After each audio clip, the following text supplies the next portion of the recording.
ಮಾಡಿದ್ದೀವಿ, ಅವ್ರ ಬಗ್ಗೆನೂ ಗಮನ ಇರಲಿ. ನೀವು ವಿಶೇಷ ಒಂದು ಟೀಮನ್ನು ಮಾಡ್ರಿ.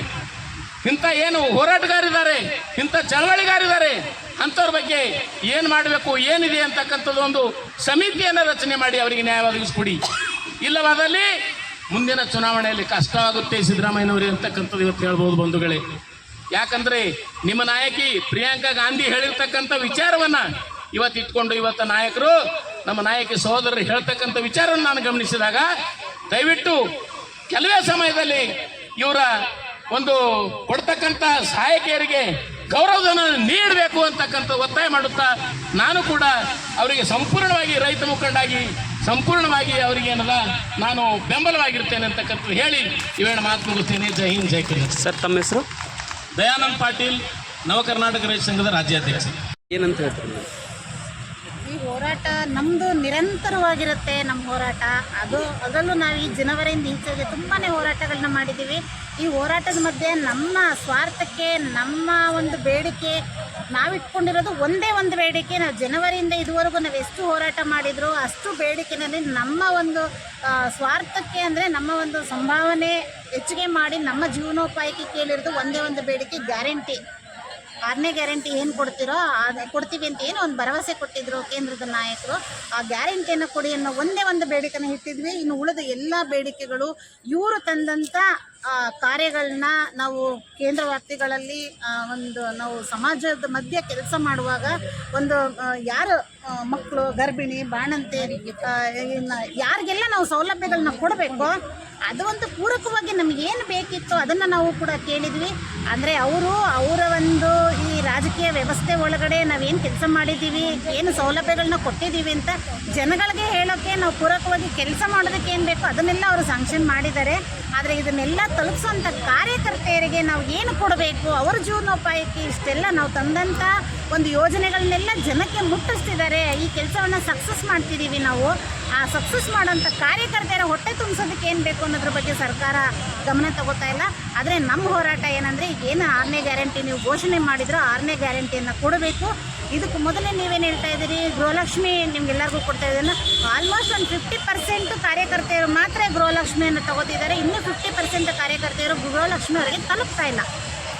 ಯಾಕೆಂದರೆ ರೇಷನ್ ಕಾರ್ಡ್ಗಳು ಇಲ್ಲದೇ ಇರೋಂಥ ಎಷ್ಟೋ ಕಾರ್ಯಕರ್ತೆಯರು ಕೂಡ ಇದ್ದಾರೆ, ಅಂಥವ್ರಿಗೆ ಕೂಡ ಈ ಗೃಹಲಕ್ಷ್ಮಿ ತಲುಪ್ತಿಲ್ಲ. ಆದರೆ ಅಂಥವ್ರಿಗೆಲ್ಲ ಇದರಿಂದ ವಂಚನೆ ಆಗತ್ತಲ್ವಾ.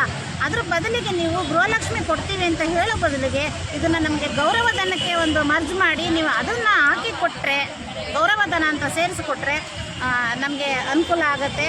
ಅದೇ ನಮ್ಮ ಹೋರಾಟ. ನಮ್ಮ ಕಡ್ಡಾಯವಾಗಿ ನೀವು 6ನೇ ಗ್ಯಾರಂಟಿಯನ್ನು ನೀವು ಕೊಡಲೇಬೇಕು ಅನ್ನೋದೇ ನಮ್ಮ ಹೋರಾಟ.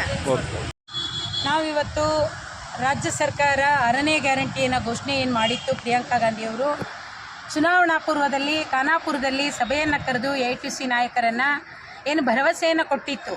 ಅಂಗನವಾಡಿ ಕಾರ್ಯಕರ್ತೆಯರಿಗೆ 15,000, ಸಹಾಯಕಿಯರಿಗೆ 10,000 ಮತ್ತು ಮಿನಿ ಅಂಗನವಾಡಿ ಕಾರ್ಯಕರ್ತೆಯರಿಗೆ 10,000, ಆಶಾ ಕಾರ್ಯಕರ್ತೆಯರಿಗೆ 8,000, ರಿಸೂಟ್ದವರಿಗೆ 5,000 ಕೊಡ್ತೀವಿ ಅಂತ ಹೇಳಿ ನಮ್ಮ ನಾಯಕರನ್ನ ಕೂತು ಮಾತಾಡಿ ಒಂದು ಭರವಸೆಯನ್ನು ಕೊಟ್ಟಿತ್ತು. ಅದನ್ನು ಇಲ್ಲಿವರೆಗೂ ಕೂಡ ಒಬ್ಬ ನಮ್ಮ ಮಂತ್ರಿಯವರು ಚಕಾರ ಎತ್ತುತ್ತಾ ಇಲ್ಲ, ಮುಖ್ಯಮಂತ್ರಿಯವರು ಎತ್ತುತ್ತಾ ಇಲ್ಲ, ಉಪಮುಖ್ಯಮಂತ್ರಿಯವರು ಎತ್ತುತ್ತಾ ಇಲ್ಲ. ಅಂದರೆ ಅವ್ರದ್ದೇ ನಾಯಕರು ಕೊಟ್ಟಂತಹ ಏನು ಗ್ಯಾರಂಟಿ ಇದೆ ಅದು ಇವರು ಗಮನದಲ್ಲಿಲ್ವಾ?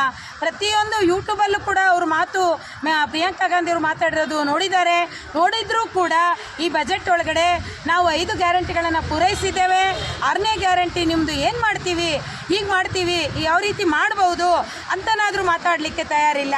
ಏನು ಸ್ವಾಮಿ, ನಿಮ್ಮ ರಾಷ್ಟ್ರೀಯ ನಾಯಕಿ ಕೊಡೋ ಗೌರವ ನೀವು ಇಷ್ಟೇನಾ?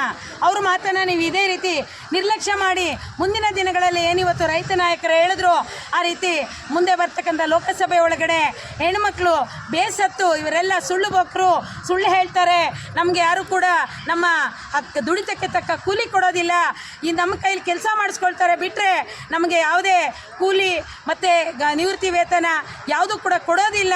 ಈ ಸುಳ್ಳು ಸರ್ಕಾರಗಳಿಗೆ ನಾವು ಏನು ಮಾಡಬೇಕು ಅಂತ ಯೋಚನೆ ಮಾಡೋಂಥ ಪರಿಸ್ಥಿತಿ ಬಂದಿದೆ. ಅದರಿಂದ ನಾವು ಈಗ ಬಜೆಟ್ ಒಳಗೆ ಮರುಪರಿಶೀಲನೆ ಮಾಡ್ತಕ್ಕಂಥ ಸಮಯ ಇದೆ ಸ್ವಾಮಿ. ಅದರಿಂದ ನಾವು ಯಾರು ಶಾಸಕರುಗಳಿಗೆ MLA ಆಗಿ ನಾವು ಓಟನ್ನು ಹಾಕಿ ಕಳಿಸಿದ್ದೀವಿ, ನಾವು ನಿಮ್ಮ ಕ್ಷೇತ್ರದ ಅಂಗನವಾಡಿ ಕಾರ್ಯಕರ್ತೆಯರು ನಮ್ಮ ಏನು ಗೌರವಧನವನ್ನು ಹೆಚ್ಚಳ ಮಾಡೋದಕ್ಕೆ ನೀವು ಸದನದಲ್ಲಿ ವಾಯ್ಸ್ ಎತ್ತಬೇಕು. ಏನು ಇವರೇ ಕೊಟ್ಟಂಥ 6ನೇ ಗ್ಯಾರಂಟಿಯನ್ನು ನೀವು ಜಾರಿ ಮಾಡಬೇಕು. ಇಲ್ಲ ಗೃಹಲಕ್ಷ್ಮಿ ಕೊಟ್ಟಿದ್ದೀವಿ ಅಂತ ತಾವು ಹೇಳೋದಾದರೆ ಎಲ್ಲರಿಗೂ ಅದು ತಲುಪ್ತಾ ಇಲ್ಲ ಸ್ವಾಮಿ. ನಮ್ಮ ಕಾರ್ಯಕರ್ತರು ಏನು ಹೇಳ್ತಾ ಇದ್ದಾರೆ, ಇವತ್ತು ಗೃಹಲಕ್ಷ್ಮಿ ಕೊಟ್ಟಿದ್ದೀವಿ ಅಂತ ನೀವು ನಿರ್ಲಕ್ಷ್ಯ ವಹಿಸೋದೇ ಆದರೆ ಅದೇ ಗೃಹಲಕ್ಷ್ಮಿಯನ್ನು ನಮಗೆ ವೇತನವಾಗಿ ಪರಿವರ್ತನೆ ಮಾಡಿ ಕೊಡಬೇಕು ಅಂತ ಕೂಡ ಕೇಳ್ತಾ ಇವತ್ತು ಇಡೀ ರಾಜ್ಯಾದ್ಯಂತ ಶಾಸಕರ ಕಚೇರಿ ಮುಂದೆ ಎಲ್ಲ ಶಾಸಕರನ್ನ ಭೇಟಿ ಮಾಡಿ ಈ ಸದನದಲ್ಲಿ ಮಾತಾಡಿ ನಮ್ಮ ಗೌರವಧನವನ್ನು ಹೆಚ್ಚು ಮಾಡಬೇಕು, ನಿಮ್ಮ ರಾಷ್ಟ್ರೀಯ ನಾಯಕಿಯ ಮಾತನ್ನು ನೀವು ಉಳಿಸ್ಕೋಬೇಕು, ಮುಂದಿನ ದಿನಗಳಲ್ಲಿ ನಿಮಗೆ ಭವಿಷ್ಯ ಇರುತ್ತೆ ಅಂತ ಹೇಳಲಿಕ್ಕೆ ಇವತ್ತು ನಾವು ರಾಜ್ಯಾದ್ಯಂತ ಹೋರಾಟವನ್ನು ಹಮ್ಮಿಕೊಂಡಿದ್ದೇವೆ. ಈ ಮನವಿಗೆ ಸ್ಪಂದಿಸದಿದ್ದರೆ ಮುಂದೆ ನಿಮ್ಮ ಹೋರಾಟ ಯಾವ ರೀತಿ ಇರುತ್ತೆ ಮೇಡಮ್?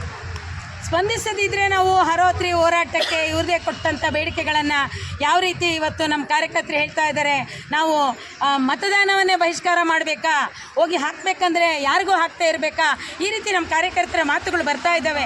ಅಲ್ಲಲ್ಲಿ ಅವರ ಆಕ್ರೋಶವನ್ನು ನಮ್ಮ ಜೊತೆ ತೋರ್ಪಡಿಸ್ಕೊಳ್ತಾ ಇದ್ದಾರೆ. ಇದನ್ನು ನಾವು ನಾಯಕರಾಗಿ ತಮ್ಮ ಗಮನಕ್ಕೆ ತರ್ತಾ ಇದ್ದೀವಿ.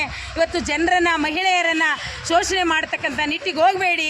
ಆ ಮಹಿಳೆಯರಿಗೆ ಇವತ್ತು ನೀವು ಮರುಪರಿಶೀಲನೆ ಮಾಡಿ ಒಂದು ವೇತನವನ್ನು ಜಾಸ್ತಿ ಮಾಡಿ ಈ ಒಂದು ನಿರಂತರ ಹೋರಾಟಕ್ಕಾಗಲಿ ನೀವು ಕೊಟ್ಟಂಥ ಭರವಸೆ ಸುಳ್ಳು ಹೇಳ್ತಕ್ಕಂಥ ಸುಳ್ಳು ಹೇಳ್ತೀವಿ ನೀವು ಅನ್ನೋ ಆ ಮಾತಿಗೆ ನಿಲ್ಲಬೇಡಿ. ನೀವು ಮಾತಿಗೆ ನಿಲ್ತಕ್ಕಂಥವರಲ್ಲ. ಸಿದ್ದರಾಮಣ್ಣವರು ಒಬ್ಬ ಬಡವರ ಮತ್ತು ಕೂಲಿ ಕಾರ್ಮಿಕರ ಮತ್ತು ಎಲ್ಲ ಕಾರ್ಮಿಕ ವರ್ಗದ ಒಬ್ಬ ನಾಯಕರು ಅಂತ ಇಲ್ಲಿವರೆಗೂ ಕೂಡ ತಾವು ಕೇಳ್ಪಟ್ಟಿದ್ದೇವೆ. ತಾವು DCM ಅವರಾಗಿರ್ಬೋದು, ಮುಖ್ಯಮಂತ್ರಿ ಅವರಾಗಿರ್ಬೋದು, ಇಲ್ಲಿ ನೀವು ಗಮನ ಹರಿಸಲೇಬೇಕು ಈ ಬಡ ಮಹಿಳೆಯರ ಬೇಡಿಕೆಗಳಿಗೆ ಅಂತ ನಾನು ಹೇಳಕ್ಕೆ ಇಷ್ಟಪಡ್ತೇನೆ. ಓಕೆ ವೀಕ್ಷಕರೇ, ಈ ವಿಡಿಯೋ ನಿಮಗೆ ಇಷ್ಟ ಆಗಿದ್ರೆ ಈ ಕೂಡಲೇ ಸಬ್ಸ್ಕ್ರೈಬ್, ಕಮೆಂಟ್, ಲೈಕ್ ಮಾಡಿ ಹೊಸ ವಿಡಿಯೋಗಳನ್ನು ಮಾಡಲು ಬೆಂಬಲವನ್ನು ನೀಡಿ.